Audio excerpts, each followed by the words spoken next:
Let us help you reach your peak in retirement. It's time for Retirement Elevated with Sean Lee. Hey everybody, welcome back to the podcast. This is Retirement Elevated. Thanks for tuning in to this edition with Sean Lee, managing partner at Elevated Retirement Group, serving you here in the Salt Lake City area from their office in Sandy. I'm Mark Killian here, and we're going to talk a little bit today about the ups and downs of an informed consumer with Sean. And if you've got some questions or concerns, or you know somebody who might need a little bit of help, check them out online at elevatemyretirement.com. That's elevatemyretirement.com. And you can also check out the podcast and share it with friends, family, and all that good stuff at retirementelevatedpodcast.com. That's retirementelevatedpodcast.com. Or just give them a jingle, 855-50-RETIRE, 855-50-RETIRE. Sean, what's up, buddy? How are you? I'm doing well, man. How are you? Hanging in there. You're getting over a little bit of a cold at the time of this podcast here, so I hope that thing has been getting on out of your system. Yeah, it's been a tough week or so, that's for sure. So we'll kind of inform our listeners here a little bit. So you got to do something pretty cool, though, when you caught this little booger. You were down in Florida doing some stuff with the what was it, the Red Sox? Yeah, so every year, or the last couple of years I've gone down, they do their Red Sox Fantasy Camp, and we go down. There's about 150 of us that love baseball, love the Red Sox. Okay. And they break us out into 12 teams. Each team gets 2 ex-Red Sox greats as their coaches, and you play a week of baseball. So I got to hang out with Trot Nixon and Bill Miller from the 04 team, and nice. Mike Timlin, and then some of the old-time greats. My coach this year, and my coach from last year was Rich Gedman, who was the catcher for the Red Sox in the '86 World Series. Oh, geez. Wow. Yeah. Interesting stories, I imagine. Oh, man. You get to hang out with them. You play baseball. You talk baseball. If you love baseball, it's your dream. It's baseball 24 hours a day. I got you. Well, sorry that, glad you got to go and got to participate, I hope some, but sorry you got this bug as well, so. I toughed it out. You have to, right?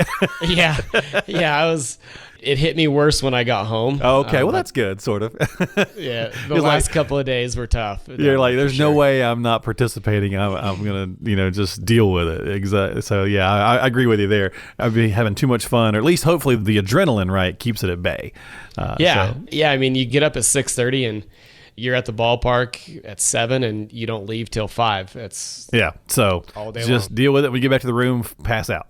Yeah, exactly. That's exactly it. Well, let's go ahead and get into some conversation about retirement information. That's what a lot of our listeners are here for. And you might occasionally hear a cough. We do apologize, but as we just said, he's a little sick, so we'll tough it out. We can tough it out as listeners to the podcast if you can tough it out playing baseball. So the ups and downs of an informed consumer.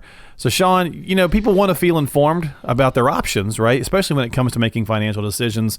Most people don't want to feel like something's being pushed upon them or thrust upon them. You want to make sure that you've got different resources that you can gather information from.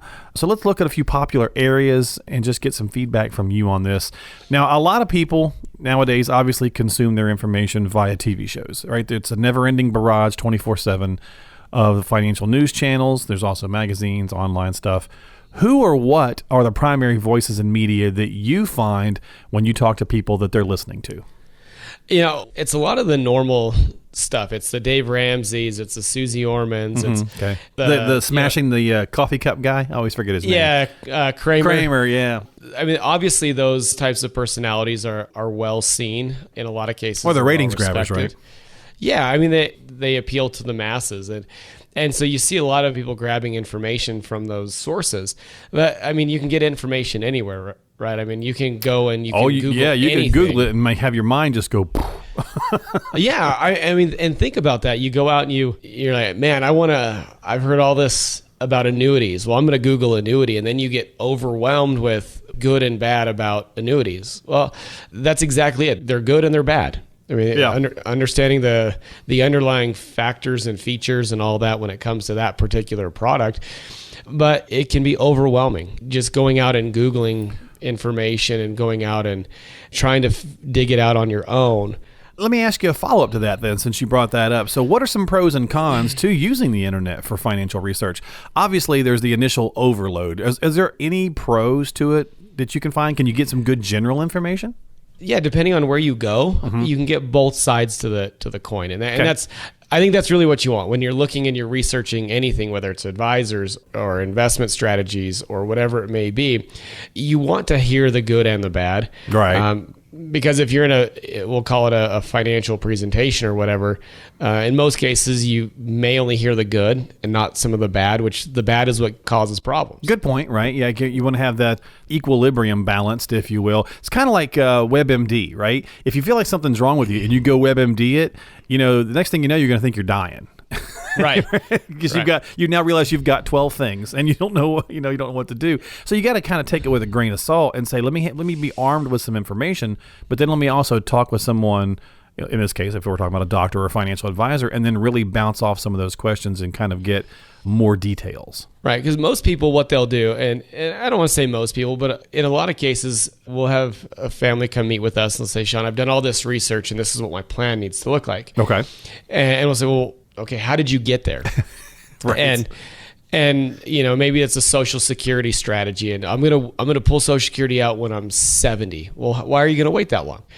Well, I don't know, so I get the most. Well, when you start to look at different investments in a vacuum and you research things individualized, so you just research Social Security and you try to make that work for your plan, or then you research an investment strategy and you try to make that work for your plan, and then you talk to your CPA and they look in reverse from a tax perspective and you try to make that work for your plan. If you're potting everything out and it's not all working in harmony, you really don't know if you've got the best situation for yourself or not. You just have all these different individualized pieces that you're trying to maximize by themselves without really looking at it as a whole.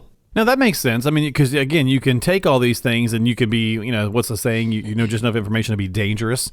And so you can kind of get yourself into a pickle. Do you think it's possible to just over-research this?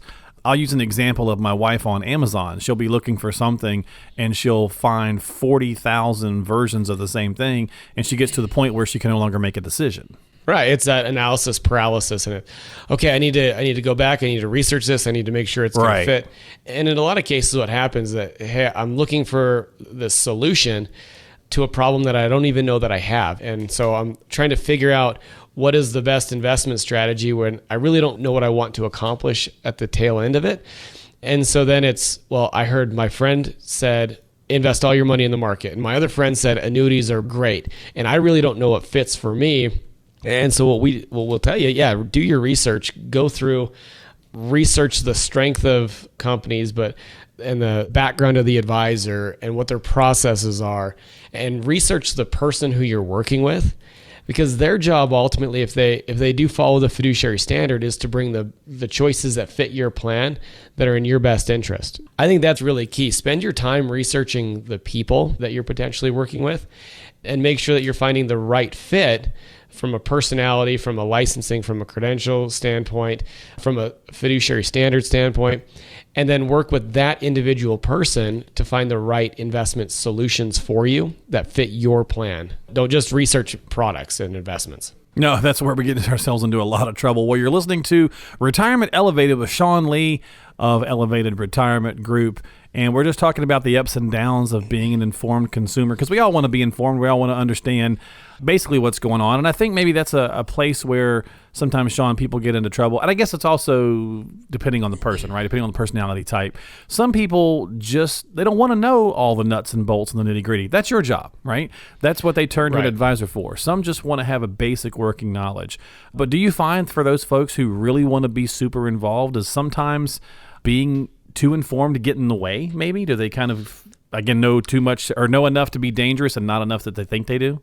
Yeah, I mean, there's that issue where you research, just like you said, your wife on Amazon, and then she's like, I can't make a decision. There's too much. I need to decompress and maybe start over.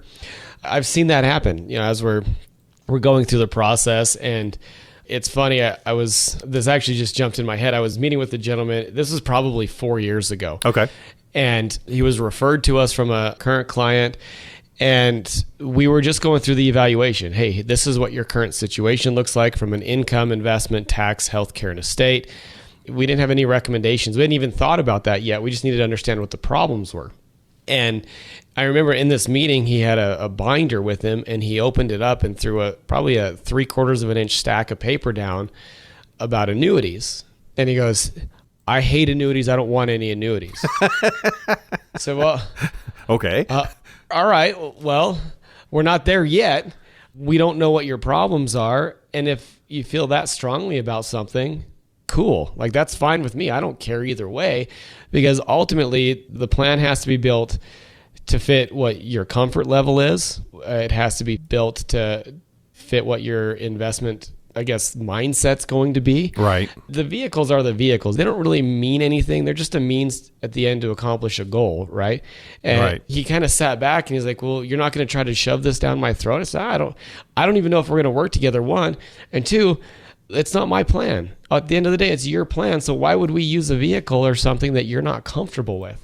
So yeah, That's a you great know, that, point, yeah. that research, you get it in your mind, and then what it does is it kind of closes off those walls of, all right, now how can I build a real plan? Because this guy came in guns blazing about, I don't want this strategy, and I'm like, well, okay, neither do I. I honestly don't care either way, but because of that, all that research that he did, it closed him off, and he was ready to kind of go at it because he thought that we were going to start to recommend certain things when we hadn't even got to that point yet. Yeah, I got you. So sometimes people come in, they have that information, they feel like, this person's automatically going to try to sell me this. And maybe that's just because they've shopped around and that's the experience they found.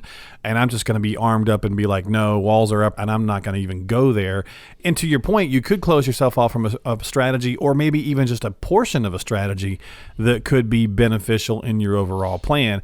So I think that's a good idea here as we wrap up this podcast for this week, is to say, look, it's a good idea to be informed. I don't want to necessarily liken it to car buying, but maybe I will for just a quick analogy is, look, when you're thinking about getting a new car and you're not sure what you want, you do a little bit of basic research. You kind of check into some different things, types, models, what are you after, and get a little bit of information going so you've got something to then toss out to, the person that's working with you and say, okay, this is kind of what I'm thinking. Here's the color, here's the style, whatever.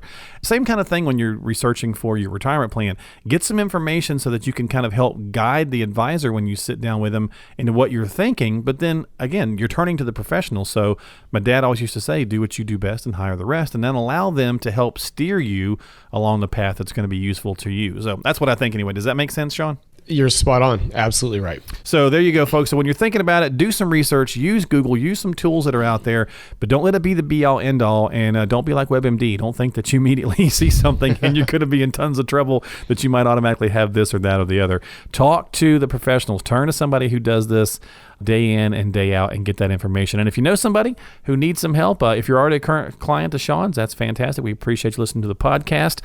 Feel free to share it. iTunes, Stitcher, all those different kinds of things. And tune in the next time for some more Retirement Elevated with Sean Lee at Elevated Retirement Group. He's the managing partner there, serving us in the Salt Lake City area. 855-50-RETIRE, 855-50-RETIRE.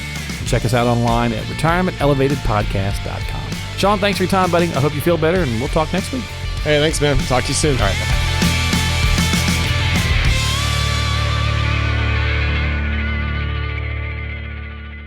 Investment advisory services offered through Elevated Capital Advisors, LLC, and SEC